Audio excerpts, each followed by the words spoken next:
Look at her. Look at Emily. You know her.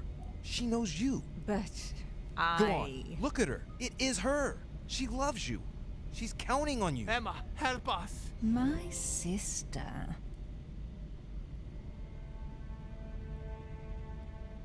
Get him!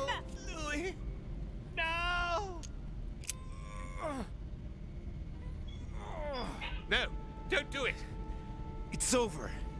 You've lost. No, Louis. No, stop. Oh, my son. You will regret your actions when you see him. Come, Louis. It's over. Let's leave.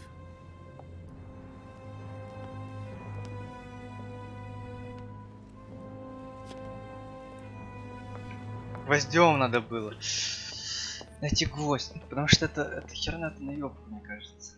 Копьем на ней. Хотя хуй знает. Вот такой конец, допустим.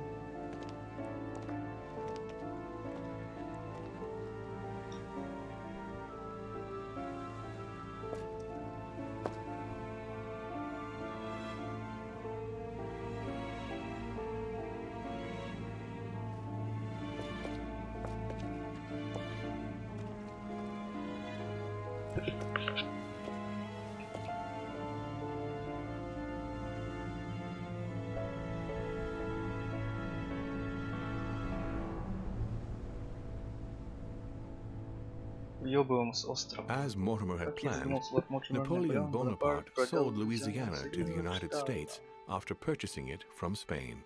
Bonaparte continued his political and military ascension until he proclaimed himself emperor. He went on to invade a large part of Central Europe. The legend of Napoleon persisted after his death, conferring on the emperor the role of Messiah for France. Remaining very popular, George Washington put an end to the various internal rebellions without violence and re-established trade agreements with Great Britain. Upon his death, he became a national hero and left an entire nation in a state of mourning.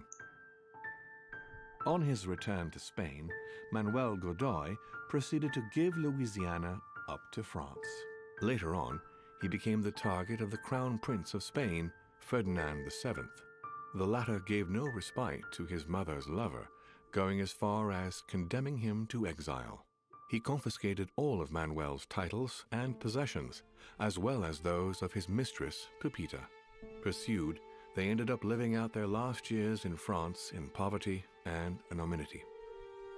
The influence von Wollner had over King Frederick William ironically ended up working against him. The sovereign thrust him into increasing repression until the end of his reign. Von Wollner became the object of the people's hatred, was therefore stripped of his titles and land by the new king, and died in poverty to general indifference in the Prussian countryside.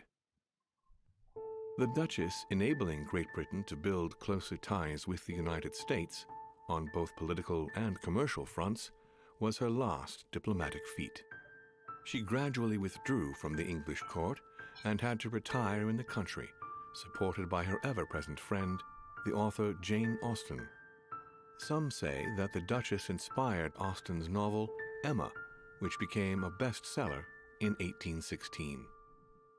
His Eminence, having successfully accomplished his mission, returned to His Holiness the Pope with full honors. Although all his ambitions had become possible, to the stupefaction of his entourage, the cardinal preferred to retire to his Tuscan monastery, far from all political and diplomatic entanglements. Fascinated by the techniques involved in exorcism and demonology, he dedicated the last years of his life to the study of Inquisition reports. Sarah de Richet never returned from her trip to the English Isles. Her disappearance spelled the end of the Golden Order and was the object of gossip for almost 3 days at the court of France.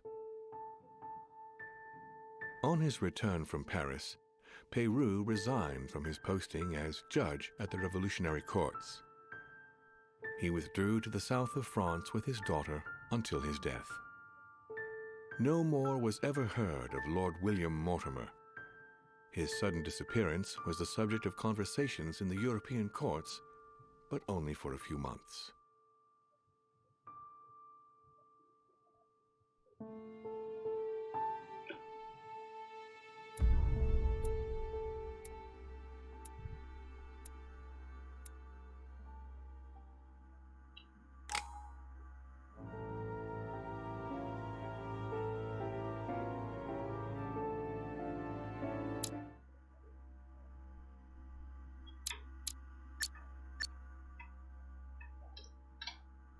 Конец, блять.